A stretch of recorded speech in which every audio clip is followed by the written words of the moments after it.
As most of you know, I have been taking time touring this country. Nimetembea nikienda kuwaletea stories ambazo they resonate with you. I have been bringing you Kenyans just like you, whether it was in Githunguri, ama ni Tharaka Nithi, or it is Emurua Dikir. I have tried to move as much around as much as possible ili niweze kukuletea wewe mtazamaji wa Mobili Mogodi TV something that relates with your real life situation as a Kenyan, wherever you are in the world, whether you are in the USA, whether you're in Canada, the UK, you know, the EU, in Europe, Asia, even China. I want to thank you all my viewers for your support. Wengi wenu mumeni support sana by watching, by commenting. You know, we disagree in the comment section, we agree, we fight, we argue, but at the end of the day, kitu ambacho tunajaribu kufanya ni kujenga Kenya which is better for me, you and our future generations. So finally, I have had the call by the people. And the people said, Mobili, sasa wewe ni mtu wa Taita Taveta County. Mbona umebase a lot of your content around Mount Kenya? Actually, that point came up. And it's not about basing it around Mount Kenya or the Kikuyu people.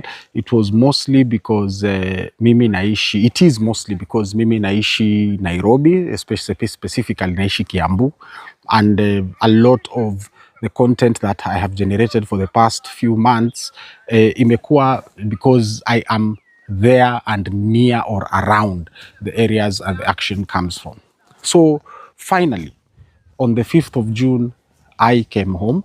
For those who joined the live stream yesterday, jana nimekuwa kwa public participation ya Finance Bill 2026 in Mwatate. Mwatate is the county headquarters ya Taita Taveta County. You saw what transpired. For those who watched the live stream, for those who have not watched the live stream, nitaweka link hapa chini kwenye caption, kwenye description, ndio uweze ku catch up with it. It is 2 hours long. You need to be patient, but it will show you something about us as the Kenyan people, because it doesn't matter wherever I have gone. Shida za Mkenya, whether ni Mount Kenya, whether ni Coast Province, whether ni Northeastern, shida zetu ni the same. We share the same problems. So I was there I am here now in Taita Taveta County. Leo nimekuja pahali ambapo panaitwa Nyuma ya ID. Sawa? Nyuma ya ID is my home village. My home village is Sagalla Ward. Sagalla Ward is one of the wards in Taita Taveta County, which is in Voi constituency. My MCA anaitwa Brayson Mwambi. My member of parliament anaitwa Hamis Chome Abdi. My woman rep anaitwa Haika Mizigi. My senator ni Jones Mwaruma. And the governor anaitwa Wakuja Andrew Mwadime. Sagalla, most of you, I am sure, hamjui Sagalla. And it is because we are bunched under the Taita people. But to be honest with you, Wasagala are a very distinct sub-tribe of the Taita. Sisi hata lugha yetu Kisagala kimekaribiana sana na Wamijikenda, especially Wagiriama. Wagiriama wakiongea, mimi I can actually hear and understand. Na sisi Wasagala tukiongea, hata Wagiriama pia tunaelewana kidogo. We share a lot of words, we share a lot of mannerisms, we share a lot of cultural issues. So Wasagala, we are in Taita Taveta County. We are Taitas, but we are very distinct from the Taitas. Mimi nikiongea Kisagala, Mtaita hasikii na Mtaita haelewi. Msagala who is purebred Msagala, someone who was born and raised in Sagala, yeye akijaribu kuongea Kitaita na Mtaita hawataelewana, because Msagala ambaye hajawahi kutoka nje ya Sagala hasikii kabisa Kitaita. So as a people we are special. Sorry to say it, my view. I don't mean it in a bad way, but Wasagala tuko special because tuko wachache sana. We are very few. Our Sagala area comprises of Gimba, it comprises of Kizumanzi, Mrange, Kishamba, pahali niko sasa mimi panaitwa Teri, alafu kuna kina Kwenjalo huko Kwentole na Talio, alafu the other place which is the other side, hopefully I will show you, panaitwa Marapu, which is our basically our ranches. We have a ranching kind of farming method whereby hapa tuko hapa mlimani, lakini kuna pahali ambapo panaitwa Nyika, which is on the lower level, below, huko chini kwa mlima huko, the plateaus huko panaitwa Nyika, tunapaita Nyika or Marapu, where we do ranching, mbuzi, cattle, herding, kulima pia. Yeah, but the biggest challenge we have had for the past, I think, 20 or so years, ni kitu ambayo inaitwa climate change.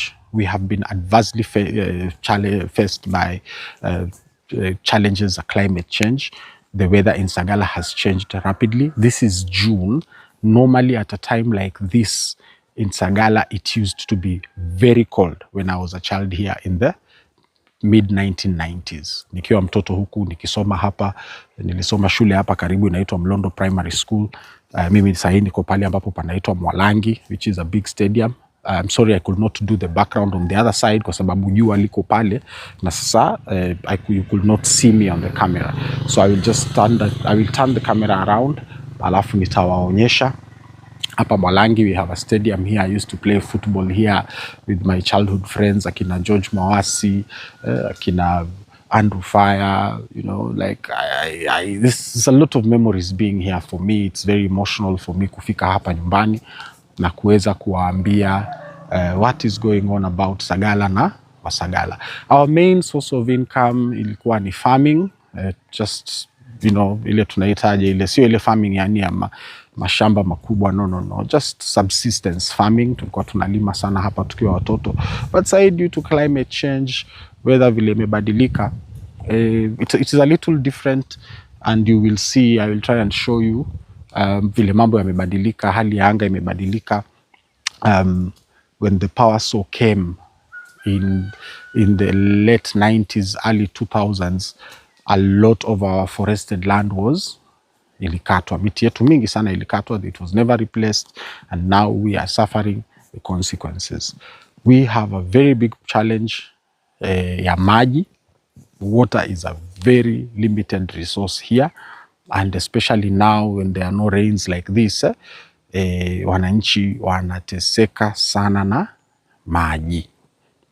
And why do I want to talk about water?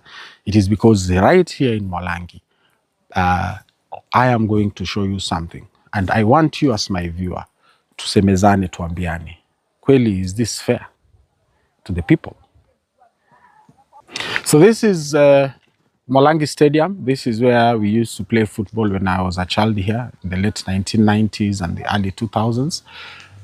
Up there, ukiangalia huko juu kwa mlima, that is Mwakichuchu Boys Secondary School. This is the local school. It used to be a mixed school, but then with the growth in its size of schools, sasa Mwakichuchu ikageuza ikakuwa boys school, and the ladies now go at the other side of Sagalla, inaitwa Our Lady. Mwalangi, pale ndio mwisho wa stage. Pale ndio mwisho wa stage. Matatu zote za kutoka Voi zinafikia mwisho pale. So beyond Mwalangi huko mbele, that is when you are going to Dambi, you are going to Talio. Huko kuna watu wanaitwa Watalio. Because pia hata ndani ya Wasagalla kuna sub-tribes. So we have the Talio, tuko na watu wa Dambi, sasa sisi Wateri, alafu kuna Wakizumanzi. Huko juu where you see kuna forest huko, sasa huko ndio Kishamba huko on the further left ni Kishamba, all the way Kizumanzi, Mrange. Wakizumanzi, Wakishamba, wa Mrange, they have their own dialect ya Kisagala, which is slightly, imefanana slightly karibu na ya Kitaita. This is the reason why I am here. This is the reason why I decided to come here for today's episode.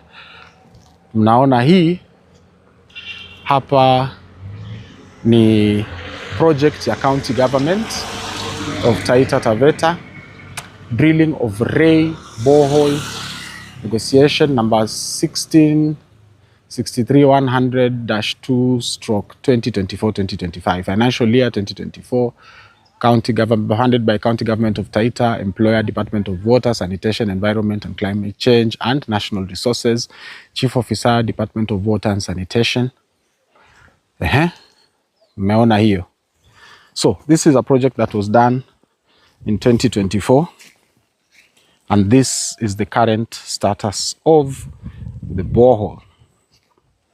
Borehole ilichimbwa, but since ichimbwe, nothing has been done.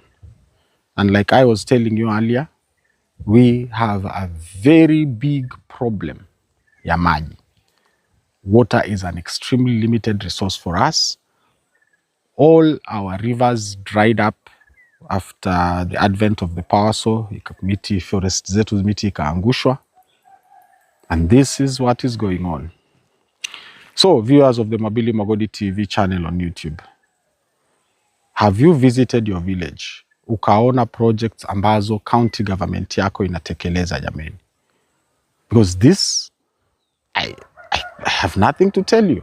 Hii ndio hali halisi ya maisha yetu kama wa Kenya. And this is not isolated to Taita Taveta County alone. I can tell you each and every county, all the 47 counties ukitembea, uende uone projects za county governments zetu ambazo zinafanya.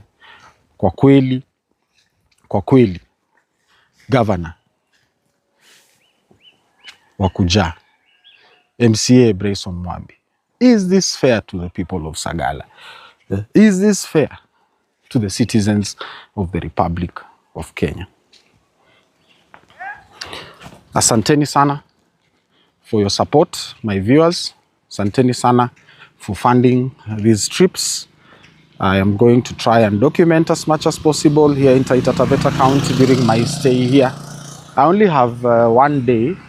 Today is Saturday 6th, so nitakuwa hapa leo, and most likely I will leave on Sunday evening, because I am planning an episode nikae chini niongee na vijana wa Taita Taveta County wawili ambao wanashughulika sana kwa mambo ya huku kwa ground yetu ya nyumbani.